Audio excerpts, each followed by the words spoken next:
ওই আলোচনাটা অনলাইনে কেন দিলেন, ওই ফোন কনভারসেশনটা কেন দিলেন? আমি বহু ফিমেল এমপিকে চিনি ব্রিটিশ পার্লামেন্টে যে পলিটিক্স ছেড়ে দিয়েছে, শুধুমাত্র বুলিং হ্যান্ডেল করতে পারেনি। তার হয়ে গেলে আমরা দোয়া করতাম যেন সে আসলে গ্রেফতার তাকে দেখানো হয়, এবং এইটা করলে আমরা খুশি হয়ে যাই। ধরেন একটা প্রাইভেট রিলেশনশিপকে পাবলিক করে ওইটার ভিত্তিতে আরেকজনের রাজনৈতিক কেরিয়ার খেয়ে দেওয়ার ধান্দা করবে।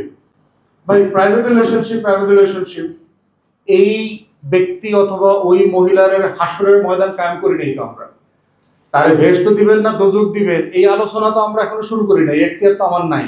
তাহলে ওই আলোচনাটা অনলাইনে কেন দিলেন, ওই ফোন কনভারসেশনটা কেন দিলেন, এবং ওটা দিয়ে কি বুঝাইতে চাচ্ছেন? তার রাজনীতি করবার অধিকার নাই, তার রাজনীতিতে সে সুইটেবল না, ওইটা বলার চেষ্টা করছেন। ধরেন সে বেশ্যা, ধরেন ওই লোকটা একটা স্কোর টাইপের ছেলে, খুব ভালো বাজে ছেলে, কিন্তু একটা বেশ্যার কি রাজনৈতিক কর্মী হওয়ার অধিকার নাই? সে কি বাংলাদেশ রাষ্ট্রের নাগরিক না? সে ডাইরেক্টলি ইনডাইরেক্টলি এই রাষ্ট্রকে ট্যাক্স ভ্যাট দেয় না? অতএব তার কি পলিটিক্যাল সে থাকতে পারবে না? কিন্তু সেই জায়গাতে আপনি কি, কোন জায়গাটা, কোন এভিডেন্সটা কোন মামলায় দেবেন সেটাও তো দিতে পারছেন না। তো সেই জায়গায় আমরা বোধ করছি যে নাগরিক সিভিলিটির জায়গাগুলোতে সোসাইটিতে যথেষ্ট ঘাটতি আছে, এবং এই রিলেশনশিপগুলো আমাদেরকে নতুন করে মানে মানে এঙ্গেজ হইতে হবে।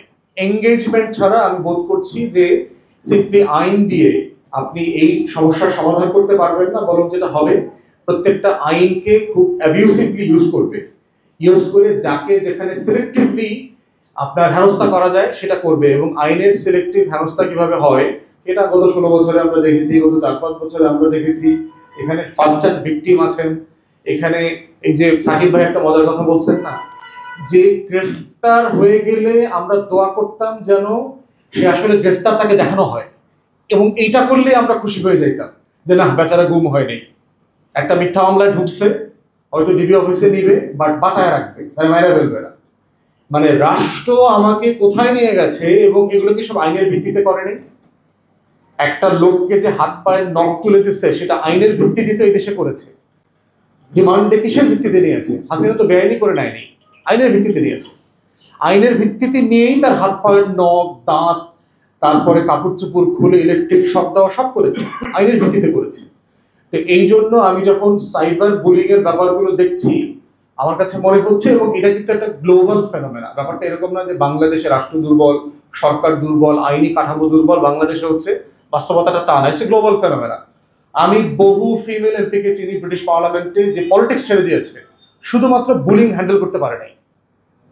ফ্যামিলি ব্রেকডাউন হয়ে যাচ্ছে, ছেলেমেয়েরা মেনে নিতে পারছে না এই সিচুয়েশনগুলোকে, রিলেশনশিপগুলোকে হ্যান্ডেল করতে পারছে না, পলিটিক্স ছেড়ে দিয়েছে। ওয়েস্টে এই ধরনের প্রচুর ঘটনা আছে।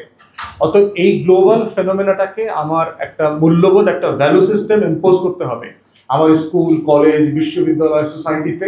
এটার মধ্য দিয়েই হচ্ছে এটা ম্যানেজ করতে হবে।